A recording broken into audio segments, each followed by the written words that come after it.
سلام كرات تعزبتي RBL TV Entertainment كم يعلقكم نلوم بقى حنتي تقاميت بركوا فيديو حجلكم مسألة كمزي أبسلي تريوز لكم حنت سبيتيا نسدتني هات مالت بزي ورقات أسرحتهم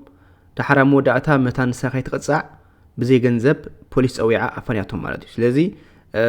كم زعينت هنا له أبسدت بزوج كان زمولو نجارات هالو ذا صحفت زيا أب تيك توك رخيبيا له كم بقولكم إيه ስለዚህ ንሰባት እውን ዕረፍትኩም ከም ዝተፈልጦም ድሕር ኣለኹም ኮይንኩም ንኸይደናገሩ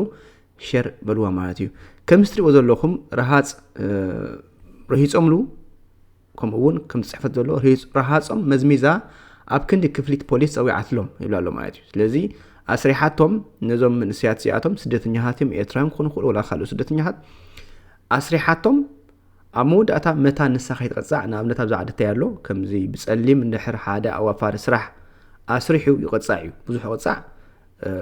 ندحر ترخيبك دما نتسرحتنياون يقطعوا نقول نسامتان كي تقطع أنت جرا أسرحتهم تيع ماما مس جبرت عمودتها كم تركب سلسلة نبوليس أو عمارتي كم وجدت صحف مالتي سدت نبعلو سقايو جن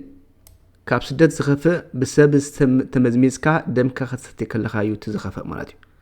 لذي أب سدت حنسب نابنت تابزي إيروبا خون خل ولا بستفعله بتناتك دخمتك مزميزم نعخا يتصوت الكاميرات بزحت من سيات حجي كم على سمعه أبستفعله نايت راديو ولا استفعله بس اللي مسرحمه عمودة كيد كأو حليف كتحت مسيخ أيه بكان يجنزب كابلو مالتي عمودة تايخون تمن سي جزيون ساعاتون كسيرو زي سل خير مالتي سلازي كم زعين تسجماس تزولو نتنقع إذا سبيت زيا نزز فرس جزاء نمصقان إلى حقاو سنة ورقات زي بلوم سدتنيهات سراحتنيهات قصيرة أسرحتهم سلازي كم تنصور حبرتها ريزلنا نجزاء نختعري مالت نختسقن ورقات زي بلوم سدتنيهات كسر حلا بجنزب دمت سامعة عمود أثاقن بوليس نجرات لهم ماتيو እቶም መሳኪን ስደተኛታት ድማ ረሂጽና ክንበልዕና ኢና ብዝብል ተስፋ ብምሉእ ልቦናኦም ሓይሎምን ነቲ ገዛ ጽቡቕ ገይሮም ሃኒጾምላ ትሪእዎ ኣለኹም ግን እቲ ዘስካሕክሕ ክድዓት ኣብ መወዳእታ ይመጽኡ ስራሖም ምስ ወድኡን ጻማ ደኸሞም ክፍሊት ክትከፍሎም ምስ ተገደደት እንታይ ገበረት መስለኩም ገንዘብ ምእንቲ ከይትከፍል እዞም ሰባት ወረቀት የብሎም ኒላ ናብ ፖሊስ ኢሚግሬሽን ECE ደዊላ ኣቲታቶም በጣም ዘገርም እዩ ስለዚ መታን ገንዘብ ከይትከፍልሲ ወረቀት ስለዘይነበሮም ኢሚግሬሽን ደዊላ ሓቢራ በጣም ዝስካሕካሕ ማለት እዩ ስለዚ ኣብ ስደት ዘጋጥም ብዙሕ ነገር እዩ ነቶም ንዓኣ ብምሉእ ልቦኦም ኣገልግሎት ዝሃቡ ውሉድ ጽበዮም ስደተኛታት ኣብ ክንዲ ደሞዞም ማእሰርትን ዲፖርቴሽን መሪጻት ሎም ማለት ስለዚ እንታይ መክሰብ አልዋ ዘሰቤት ዚኣሲ ገንዘብ ክሊኣቶም ክንዲ ዝኣኽላ በቲ ኢሚግሬሽን ሓበሬታ ዝበጽሖም ኣብ መወዳእታ ድማ ክሳብ ምስጓ ክበጽሖም ይኽእል ማለት እዩ ስለዚ ብጣዕሚ ሓደገኛ እዚ ነቶም ንዓ ብምሉእ ልቦም ኣገልግሎት ዝሃቡ ከም ትልክዕ ኣሚቤ ጸኒሐ ዓገብ እዚ ደኣ ምስ ሰይጣን ገጽ ንገጽ ምግጣም እዩ كميز بلد جانين إياه دخام سدتنيهات بلعادو يحدركا بلعكادو يحدركايو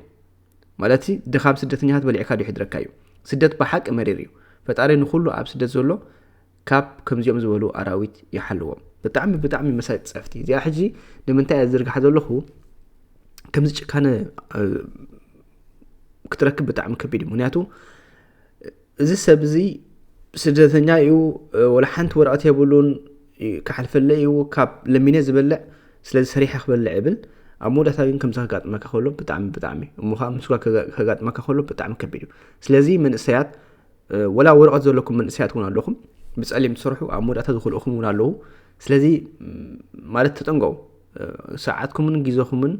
عبزيت كم نجارات عيتفو نعمت قول عزولكم من حكيمكم كاب زيت كم سراح زي تفلطوا توهابو دكم زي توهاب ገንዘብ እንድሕር زي تفلطوهم كم مودات دما زقمات زمصاكم ካብ ዝመጻኩም مستقهم ግዜ መጥፋሕ ስለዚ ተጠንቀቁ ማለት እዩ قدم ኣብ ሱዳን ከም ዘይጋጥምና ነይሩ ኣብ ሱዳን ንሰርሕ እሞ ኣብ ዝተፋለ ሰሪሕ ኣለኹ ኣብ ሱዳን ውሑዱ ኣዋርሕ ገይረ ነይረ ሰሪሐ ኣብ መውዳእታ ገንዘብ ክልእምና ማለት እዩ ኣብ ሱዳን ሕጂ ፍሉጥ እዩ ኪድ ኣይህበካ ንብለካ ማለት እዩ ሽዑ እንታይ ትገብር ስደት ዘምፅኦ ፀገም ማለት እዩ ስለዚ ብጣዕሚ ከቢድ እዩ ከም ተወሳኺት እውን እስከ ሓንቲ ቪድዮ ንስማዕ እያ ጠቃሚት ትኸውን ትኽእል እያ ማለት ሲ ኣብ ስደት ካብ ሃለና ከጋጥም ዝኽእል ሽግራት እንታይ እዩ Ich gehe vor Gericht mit meinen Eltern, weil sie mich geboren haben, ohne meine Zustimmung. እቲ ዝሕዝነኩም ዝሕዝነ ማለት እዩ ንዓይ ዝገረመኒ ኣብዚ ኤሮጳ ዝበሃል ቦታ ገለ ኢኻ ትስምዕ እዚ መንእሰይ ዝታብል ኣሎ ኣነ ሲ ናብ ቤት ፍርዲ ክኸይደ ስድራ ቤተይ ብዘይፈቓደ ወሊዶም ንብል ኣሎ ከም ሰሚዕኩም ትፈልጦ ብጣዕሚ ዝሕዝን ስለዚ እዚ ዓዲ እዚ ከምኡ እውን ተመሳሳሊ ዝረኣኽዋ ብቐዳማይ ብጣዕሚ ዝገረመኒ ማለት እዩ ማዕከን ዜና ሓንቲ ሲ ኣብ ጀርመን ምስ ትሬን ቃል ኪዳን ኣሲራ ምስ ትሬን እንታይ ይበሃል እዚ እዚ ዓዲ እዚ ብጣዕሚ ሓደገኛ እዩ ብጣዕሚ ሓደገኛ እዩ ምክንያቱ መልኣኽ ዝበሃል የብሉን ምክንያቱ ውላደይ ሲ ብዘይፈቓደ ኢኻ ወሊድካ ንሞ ስለዚ ናብ ቤት ፍርዲ ክወዘካየ ኢሉ ኩለል ከብለኒ ከሎ ሲ ዋ እንታይ እዚ ስለዚ ከም ትፅሑፍ ዘሎ ትሪእዎ ዘለኹም ኤርጌት ፎር ገሪሽት gegen seine Eltern weil er ohne seine Zustimmung geboren wurde ብዘይፈቓዱ ስለ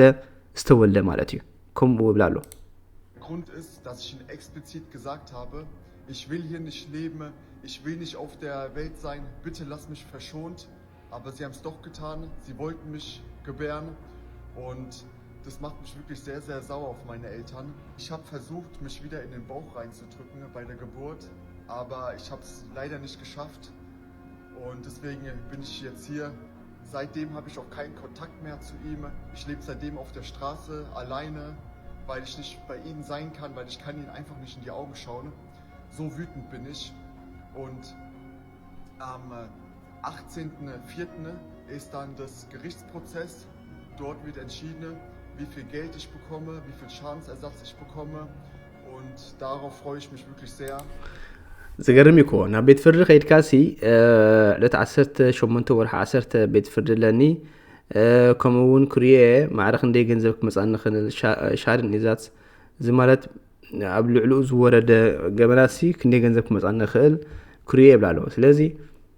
እንታይ ርእይቶ ኣለኩም ማለት ሲ ብጣዕሚ ከቢድ እዩ ከምዚ ዓይነት ነገራት ከጋጥም ከሎ እንታይ ዝብል ኣነ እትርዲእ ዘሎ ንኣብነት ኣብዛ ዓዲ ኣብ ኤርትራ ወይ ኣፍሪካ ዝዓብና ሰባት ፍሉይ ባህሪ ኣለና ምክንያቱ በዝታት ክንግረም ንኽእልና ኣብዛ ዓዲ ግን ብዙሕ እዩ ዘሎ ዘይርዳእና ንዓና ምክንያቱ ኣተዓብያ እዩ ቀዳምነት እቲ መልኣኽ ዝበሃል ሃይማኖት ዝበሃል የለን ምክንያቱ ቤተክርስትያን መኻድ የለን ከምኡታይ ዘይኮነ እቲ ውሽጣዊ ሰላም የለን ካብ ስድራ ቤቶም ዝተበገሰ ማለት እዩ ኣብ መወዳእታ ኣብ ከምዚ ዓይነት ሓሸወ ኣቱ ማለት እዩ ስለዚ ክንደይ ካብ ዓለም እዮም ከምዚ ዓይነት ሰባት ዘለዎ ማለት እዩ ንስድራ ቤቶም ሲ ከይስሶም ስለምንታይ ፈጢርኩምኒ ስለምንታይ ወሊድኩምኒ ብዘይፈቓደይ ሶ መጻእስ የብሉን ማለት እዩ ስለዚ ኣንጻር ስድራ ቤቱ ኩለል ክብል ቤት ፍርድስ እንታይ ስማዕኩም ብጣዕሚ ዝሕዝን እዩ ስለዚ ናተይ ርእይቶ እንታይ ይብል ካብ መንፈሳውነት ምርሓቕን ንደቅና ድማ ብልክዕ በቲ ዘሎ ባህሪ ናይ ኣፍሪቃ ንዑ ተማሲሎም ክኸዱን ንዑ ከይርስዑ ኣብ መወዳእታ ድማ ፀገም ከይኮነና እዚ ናተይ ርእይቶ ማለት ምክንያቱ ኣብዚ ዓዲ ዝግበር ብዙሕ እዩ ሓንቲ ምስ ትሬን መርዓ ትገብር ሓንቲ ምስ እንታይ ዝበሃል ፕሌን ነፋሪት ማለት እዩ ነፋሪት የፍቅር ትብለካ ሓንቲ ጓል ከምኡ ብብዙሕ ኣነ ቪድዮ ርኢ ኣለኹ እንታይ ትፀገም እቲ ናይ ሳይኮ ፀገም እዩ ምክንያቱ እቲ ናትካ ሜንታል ዲስኦርደር ንሕ ኮይኑ እንታይ ዳ እሞ ፅኒሕ ኢልካ እውን መንደቕ ተፍቅርኻ ምርታይ ዳ ስለዚ ብዙሕ ግዜ ሰብ ክጥንቀቕ ኣለዎ ሞተር ናይ ህይወትና ሓንጎል እዩ ሓንጎል ንሕተበላሹ ድማ ወላ ሓንቲ መንባር የብልካን ማለት እዩ ስለዚ ብጣዕሚ ካብ ኣተዓብያ ቆልዑ ጀሚርና ክሳብ መወዳእታ ማለት እዩ ሰብ መንፈሳውነትን በቲ ንስርዓተ ኣምላኽ ተዘይከይዱ ኣብ መወዳእታ ሳይኮ ዲስኦርደር ኸውን ኣብ መወዳእታ ዘይከውን ትገብር ማለት ስለዚ እዚ ዓዲ ብጣዕሚ ሓንሳብ ሲ እንታይ ክገብር መፅአ ኢኻ ትብል ምክንያቱ ዘይርኡዩ ነገርካ ትርኢ ደቅና እውን ንዕኡ ክርእይዎ ከለዉ እንታይ ይስምዖም ولا كسمعوا كله السوشيال ميديا ببزح سزله مالتي بتعمي زحزني مالتي سلازي كابزي كنمهار سلازي دلوخيه زين كلتنا ارسي نباخما بلين تقداميتي بزعبا سدتني هاد زملكتيو مخنياتو ابزع عدي استفلالي بوتا اندحر بزي ورقه سريحكا ገንዘብካ ክትوهاب زلو ተቆሎ ከቢድና ኮነ መጻሎ زي ክትوهابون ትخلخ ከምኡውን ናይዚ ካብዚ ክንመሃር ኣለና ደቅና ጽባሕ ንጎ ሃይኮስና ደቅና ብጽቡቕ ንዕቢ ሰላም ወሰናይ ቻው ቻው